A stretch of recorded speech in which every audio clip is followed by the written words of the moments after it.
what does every football player growing up want to win?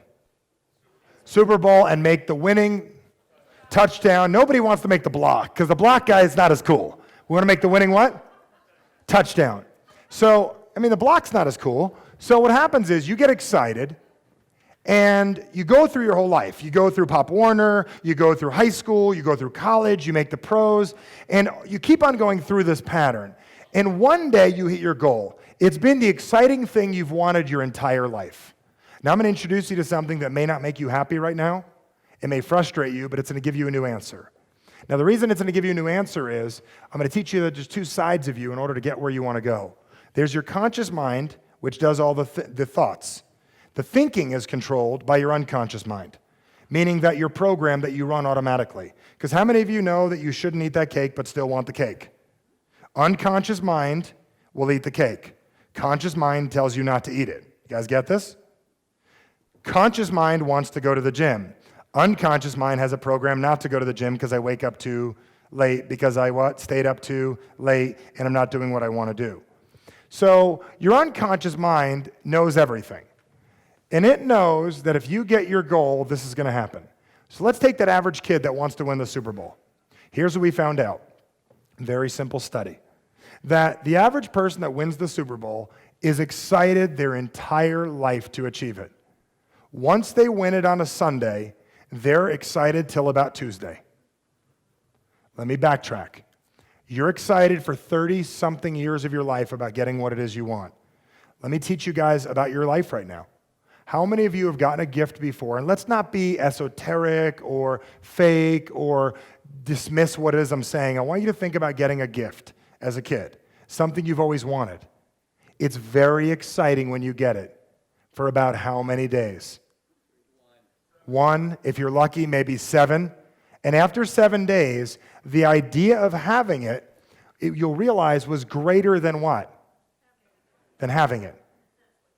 Pay attention. This is not something I'm making up right now. I didn't make this up. This has been around with humankind since the beginning of human beings. When you get something, when I handed my baby, when we came back from our trip, we had a little thing in a bag. And we handed it to her. Oh, look, you get this. She took it out, thought it was cool for 1/8 of a second. Then she reached in the bag for what else is in here. This is human nature. How many of you understand what I'm saying? You can fight what I'm saying, or you can learn to work with it. Now watch this. The average person gets excited for 36 years of their life to win the Super Bowl. Boom, I'm excited. Gets through the mundane, toughs through the practices, finally does it, gets to the big game, gets through the playoffs, finally wins the Super Bowl. They're excited for 2 days. See, the chemicals in your brain thinking about what you want are usually greater than actually achieving it. Because you've learned by now, if you're over 8 years old, that everything you've ever wanted in your life, when you get it, it's good, but it's just as good to think about it. See, your unconscious mind already knows in advance that you're so excited about what's in that balloon, because if you finally got there, you'd get where you want to go. Let me teach all of you that want to make a 6-figure income a little bit about that. It's called a new level of broke. Did you guys hear what I just said? After you bought everything you ever wanted, you're at a new level of broke. Finally make $250,000, you make $10 million. It's still going to put you in the same place unless you change your thinking. See, if I finally one day can get my wife to say this one thing or my husband to do this one thing, if I finally get the man, woman, person of my dreams, then everything's going to change for me? Probably not. And the reason why is the idea you've built in your head is greater for you than actually achieving it. So what I've realized is that most of us have to stop getting excited about our goals because that's not really going to drive you. See, people that want that goal think that that's going to be an end point. Because for most of you, look at a goal as, if I finally sell enough homes, if I finally have enough money, if I finally get there, then things are going to change. Do you know why you called it sabotage back in the 70s ourselves, or keep on planning things that don't work? The reason why is you're running a program that doesn't work for you. I'm going to teach you a little bit of a different equation right now. Instead of looking at goals as a line, what if it was a circle? What if it was about falling in love with the process of getting things instead of getting somewhere? What if it was in the process of changing our thinking? See, those of you that walk out of here tonight and realize it's the process that I need to fall in love with instead of getting something? Because let me tell you about getting something. You have 7,000 references in your brain that will remind you right now of why you've gotten something like this and why it didn't make you any happier in the first place. You have it in your brain. How many of you know what I'm talking about? If you do, say aye. How many of you understand exactly what I'm talking about? You have 40 references in your brain of things you've said you've wanted that you finally got. You were not any happier getting. Am I correct? Happens all the time. This is why couples have issues, different things. Finally, when we get the house of our dreams, then we'll do it. And people have to keep on chasing the Joneses. We don't even keep up with them. We chase them now. So the reason I'm telling you this is we all have to start falling in love with the process of getting what it is we want.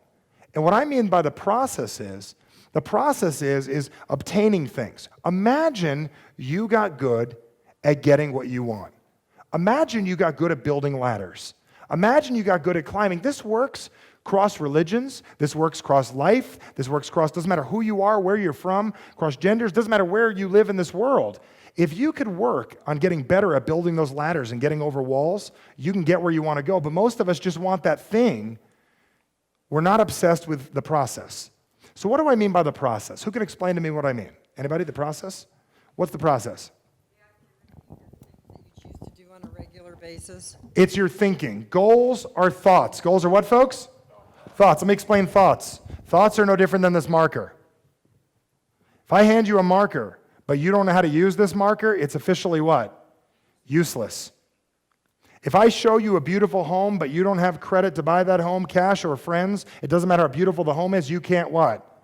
You can't buy it, you can't obtain it, and you probably can't even get in the door because you have no friends. Anyone understanding this? The marker is the thought. Being able to understand how to use the marker is a whole nother story. Your goal is a thought. Learning how to get what you want changes everything.